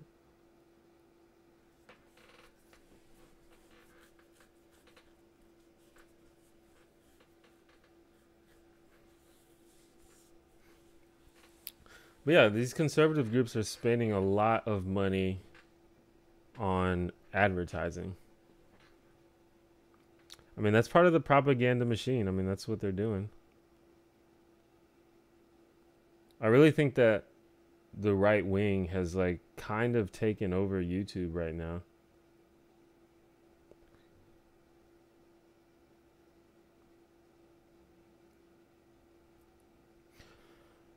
All right, y'all. I am going to leave in about 5 minutes. We are approaching that 2-hour mark, as always. So if you've got one more question or comment, we can probably get that in there. Thank you, as always, for coming to my stream.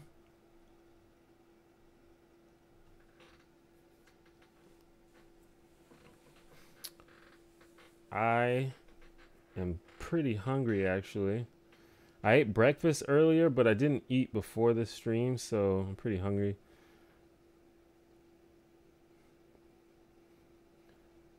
My goal, I think I'm going to go try to work out later today. I'm going to go eat and then work out probably. So that's my day. That's my plan.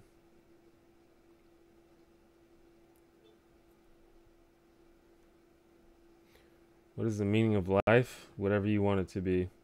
A while ago, I did see one of those ads on your channel, but I noticed I always see them on left-leaning channels. How long ago was that? Was it a long time ago or was it recent? If it was recent, that shouldn't happen, and I'm going to have to look into that. Well, what I think they do is, because when you make ads, you can put like what kind of channels you want them to show on. So if you can select like news, politics channels, and so it just goes on every channel regardless of the type of news and type of politics, whether it's left-leaning or right-wing or whatever.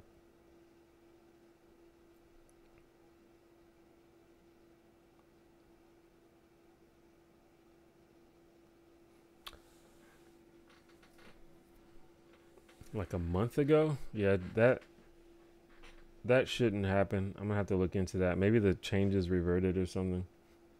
Cause I did it maybe like a year ago.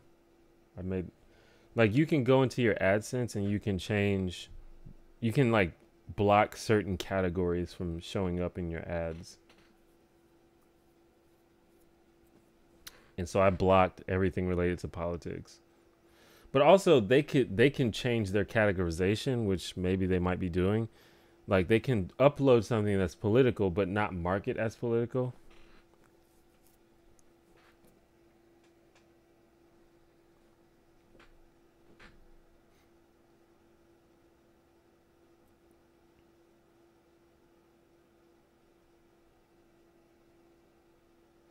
You saw a MAGA ad before watching this stream. Okay, that's a problem.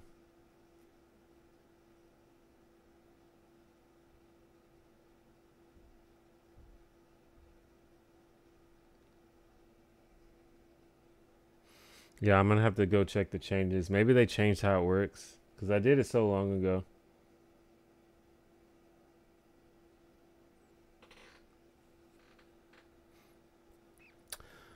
But yeah, I guess we're gonna get ready to go. If you happen to be watching the stream and you're not a subscriber, consider subscribing. I make video essays about the world and politics and stuff like that. If you want to support this channel, this live stream, support me, consider becoming a patron on Patreon. That would be great. That is basically the main way this channel is funded. That's what keeps the channel going. That's what allows me to do this as a full-time career. So if you are able to do that, that'd be great. I stream every Monday, if you don't know, around 2 p.m. Central Time. The streams are usually about 2 hours. I should have a new video coming soon, actually. I meant to have a video up by now, but I don't know. I had like a little bit of a hiccup in my schedule, but I've been writing a lot. I've got a lot of scripts ready to go. I just got to film some stuff. So the next video will be probably in the next couple of days. So look out for that.